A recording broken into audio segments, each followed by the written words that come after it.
పాత్రికేయ మిత్రులారా, వందనాలు మీకు.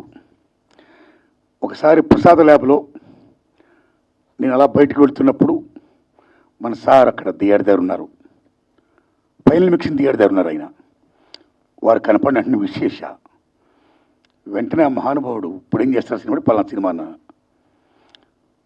విశాఖ ఉక్కు ఆంధ్ర హక్కు ప్లాన్ చేసుకుంటున్నా సార్ అని చెప్పా. ఆయన ఒక మాట అన్నారు, నారాయణమూర్తి గారు మీ సినిమాలు సక్సెసా ఫెయిల్యూరా పక్కన పెట్టండి, మీరు చేసే ప్రతి అటెంప్ట్ కూడా ఒక అచీవ్మెంట్, మీకు ఎప్పుడు ఏ సహకారం కావాలని చేస్తాను అని ఆ మహానుభావుడు నేను అడగకుండా ఎంతో సహాయ సహకారం అందించాడండి. ఆయనకి నాకు ఏ అబ్లిగేషన్ లేదండి, కేవలం నా పట్ల నా సినిమా పట్ల ఆయనకున్న అభిమానం.